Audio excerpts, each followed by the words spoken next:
What's on, ladies and gentlemen? My name's Ross, I like games, and today we need to be taking a little bit of a look at the top 10 cards, well, the top 10 Mars cards from Age of Ascension. The set's been out a couple of weeks, we've all played a few games, we've had a couple of Vault tours, and the lovely folks over on the Facebook group are being very nice and helping me out by answering my poll.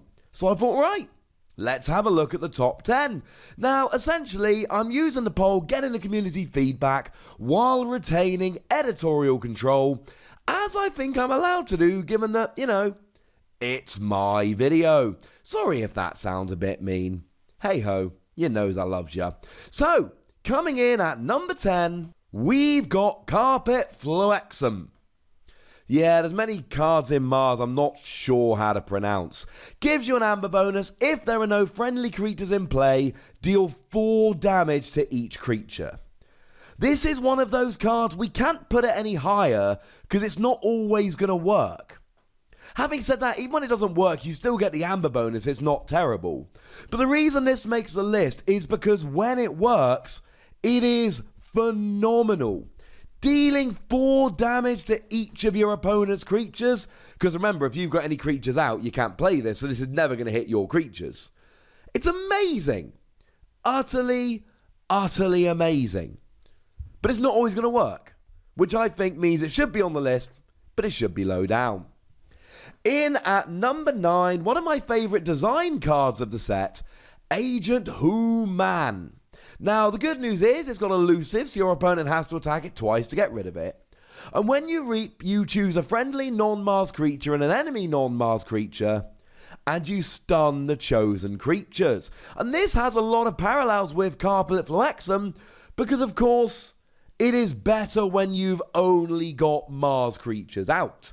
I.e., it's not always going to be amazing. Because, and I've got a couple of decks with Agent Who-Man in, and it really is a case that sometimes you are going to end up stunning creatures that you don't want to stun. Now, sometimes you're not going to necessarily mind. There's creatures that are about to get destroyed anyway, etc., etc. But the point is, you might end up stunning creatures that you don't want to. But the point also is that you can potentially every turn, and remember this is a reap ability, so you gain the Aember at the same time. Every turn you can sit there and stun one of your opponent's creatures, but you do it while reaping so you don't have to give up anything because you get to reap like you would usually want to. But it can backfire, which is why it only comes in at number 9. In at number 8, Exterminate, Exterminate. It's an action card, and when you play it, for each friendly Mars creature you control, destroy a non-Mars creature with lower power. I.e., each of your Mars creatures doubles up against a creature of your opponent with lower power than it, and that one just gets destroyed. It's kind of cool. Now, maybe your opponent doesn't have any creatures, and that's a little bit sad, or maybe they're all really beefy, but the thing is, Mars does have some really beefy creatures. Zorg is a 7 power. YXELY Dominator comes in at a 9 power. There are some big boys here. And the wording on Exterminate, Exterminate is extremely important. It says for each friendly Mars creature. Don't have to be ready, they can be stunned, as long as they are on the field. That makes it way better. If it was each friendly ready Mars creature, this would be a significantly worse card, but it isn't, so it isn't. In at number 7, we've got Mars First. And this is one of those ones I could happily put this much, much higher. And honestly, I think I'm going to end this video wishing that I had. But there's a lot of good Mars cards in the set. What Mars First does, ready and use a friendly Mars creature. And it gives you an Aember bonus. It is amazing. Those of you that watched the game I played against Josh during the Birmingham stream on the lunch break on Sunday would have seen me have an Uxlik Zookeeper and then play, it was 2 or 3 Mars First in a row to archive 3 or 4 of Josh's creatures. Mars First is amazing. Also does combo really nicely with Agent Who-Man, because you can potentially be stunning 2, 3, 4 of your opponent's creatures in one go. It lets you reuse your Mars creatures. Maybe you just put them down and you ready and use them, or maybe you've already used them once and you ready and use them again. Either way, this is giving you a rather huge advantage. In at number 6, NYZYK Resonator. It is a 2 power, 1 armor creature, though don't forget you've always got Mr. Fixfinger who can give you more armor because you are a Martian. For each neighbor you have, your opponent's keys cost +2 Aember. If you plan this right, you should have 2 neighbors, and that means that you should actually be increasing the cost of your opponent forging by 4. And then, of course, and look, these would have to come in as legacy cards. Neither of them actually made their way into Age of Ascension. But back in Wave 1, we had Jammer Pack, which increased the cost of forging a key by 1. And we had Grabber Jammer, which increased the cost of forging by 1. So it's not like this is the first time Mars has done this. But the fact of the matter is, if you've got 2 neighbors, the cost of your opponent forging goes up by 4. Bearing in mind Lash Your Broken Dreams only increases it by 3, and that's an action that you have to have a disc turn and actually use. Increasing the cost of forging by 4, that, ladies and gentlemen, is awesome sauce. It's great. In at number 5, a card which I thought would end up being higher, but then again I don't think I would replace any of the 4 cards above it. Mars Needs Aember. Now, Mars Needs Aember gives you an Aember bonus, and each damaged enemy non-Mars creature captures 1 Aember from their own side. Now, this is extremely important. Also, incidentally, reminds me a lot of Mind Warper, which forces your opponent to capture 1 of their own Aember. Because remember that when a creature with captured Aember is destroyed, the other player gets the Aember. See where I'm going with this, ladies and gentlemen? Just see where I'm going with this? The goal here is to play this, get your opponent to capture a whole bunch of their own Aember, then you destroy the creature, all of them, and you take all the Aember back. The only reason this doesn't end up higher on the list is because it's each damaged enemy non-Mars creature. So if they've got a bunch of Mars creatures, it doesn't work, and if they're not damaged, it doesn't work. There are a bunch of workarounds here. It's not that reliable, but it is, when you get it working properly, flat out phenomenal. In at number 4, the highest creature on the list, and I think that's absolutely the right place for it, Collector Worm. Collector Worm, the first thing that jumps out is a frankly ridiculous 5 armor. But it's got a crazy good skill. When you fight, although remember fight skills you must survive in order to use, archive the creature Collector Worm fights. If that creature leaves your archives, put it in its owner's hand instead.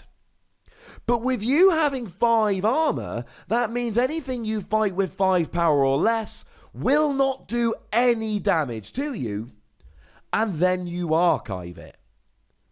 And the thing is, if you destroy a creature, your opponent can get it back from their discard pile. They can play something like an Exhume, for instance. But if you archive it, they are waiting for you to take it out of your archives. Yeah. This gets rid of them in a way that doesn't bring them back, ladies and gentlemen. It's wonderful, and I love it. In at number 3, Hypnobeam. Now, Hypnobeam is a great one, because when you play it, you gain control of an enemy creature. You pick up one of your enemy's creatures, and you put it on your battle line. Yes, you keep any upgrades. Yes, you keep any damage. Yes, you keep any captured Aember, etc. Essentially, the creature stays as it is, you just gain control. So be careful, because if you pick up a creature with captured Aember, your opponent can destroy it and get their Aember back. Or your Aember. That depends where they captured it from. The point is, you've got to be a little bit careful here. But remember how I told you about the game I played with Josh, where I used Mars first to archive 3 or 4 of his creatures with Uxlix the Zookeeper? Well, the final part of that story is, It was his Zookeeper. I actually took it with Hypnobeam. As fun as a Hypnobeam and 2 or 3 Mars First is in a deck, it's not an amazing deck. It is actually a free Plague Rat deck, but I'm not loving the deck as a whole. Did me proud on the stream, but I think it's one of those that it's going to be brought out in casual play. Anyway, Hypnobeam, you get to take your opponent's creature. And that could be something like Uxix, a Zookeeper, or Collector Worm that you don't want to fight against. Or it could be something like an Aember Imp, if you're playing against an Age of Ascension deck, or one with a Legacy. So that instead of you only being able to play 2 cards during your turn, your opponent can only play 2 cards during their turn. There are a lot of uses for this. In at number 2, Destroy Them All. A card that I'm not as high on as a lot of people, but it was clearly the second place choice in the poll, so I'm choosing to believe you lovely ladies and gentlemen here. Destroy Them All does a little bit of everything. It really earns its name. You destroy an artifact, a creature, and an upgrade. And it does not need to be an enemy artifact, creature, or upgrade. It could be your own. So if you find yourself with an upgrade like Bone Rot Venom, for instance, which is not one you want to have attached to your characters, you can use this to destroy it instead. What's great about this? Instant removal of any creature. Something like a Collector Worm with 5 armors, hard to get off the field. This gets rid of it. Instant removal of any artifact and any upgrade. No mucking about here. You just get rid of one of each and you're golden. This is a silver bullet answer to a lot of very annoying things. However, remember, it reads destroy an artifact, a creature, and an upgrade. So if you really want to get rid of an artifact and a creature, but the only upgrade on the field is yours, you have to get rid of it. Remember the rule in Keyforge, you do as much as you can. This is not optional, ladies and gentlemen. If yours is the only upgrade, the only creature, the only artifact, you've got to get rid of them. Sorry. But in at number 1, and it was a landslide victory on the poll, Martian Generosity. And I know not everyone's going to agree with this, but let me make my case.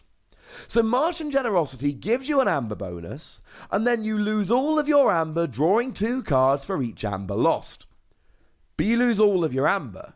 And as a bunch of very intelligent people have pointed out, well, hang on a second, you've lost all your Aember, won't that make it hard to forge keys? Yes! Yes, it will. And as a whole bunch of other people have pointed out, hey, key abduction's a thing. And it is a thing.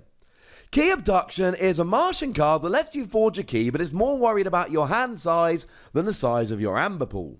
You return each Martian creature to its owner's hand, you gain an Aember as well, and then you may forge a key at +9 current cost, reduced by 1 for each card in your hand. So if you've got 14 cards in hand, just the Aember you get from playing Key Abduction will be good enough. So if you can draw enough cards with Martian Generosity, you can then Key Abduction and you're good. It's an amazing combo. But can we really call it the best Mars card in Age of Ascension just because it's got that combo? Bearing in mind that statistically speaking, the majority of Martian Generosity decks will not also have Key Abduction. And I think the answer is yes. Because the thing is, this isn't just a combo with Key Abduction, though that is a great use for it.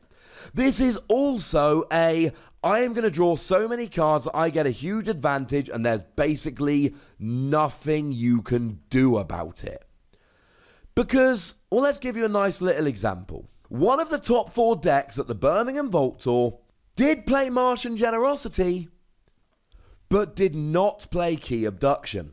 And I spoke to the dude, he was a lovely dude, and he told me, yeah, I've used this like every game. And he made top 4. And what he did very simply was, I use this when I can to make sure that I can just set up and give myself a card advantage and rush ahead of my opponent. It's giving me a faster start than my opponent. And that's what I think some people who have not played with Martian Generosity might not have been able to see yet. Yes, it's got the ridiculous combo with Key Abduction, but more than that, It can in the early game give you a card advantage and a speed advantage that lets you rush out. And we saw this at play at the Birmingham Vault Tour, and I think that's why Martian Generosity gets to number 1. Yes, it's great with key abduction, but it's not number 1 because of that one combo on its own. It's number 1 because it can win games and give you a huge advantage right off the bat. So there we go, ladies and gentlemen. That's my list, but as always, I'm kind of excited. I want to see your list. So please show me that list in the comment section. Go nuts, be nice, and remember, if you can show me a complete top 10, I will be delighted. And then make sure you like this video, subscribe to this channel, and follow me on Twitter at the Wossy, where we talk about games like this and a whole bunch of others. But by far the most important thing, as always, look after yourselves until next time. Thank you very much for watching. My name's Ross, and you've been watching Wossy Plays.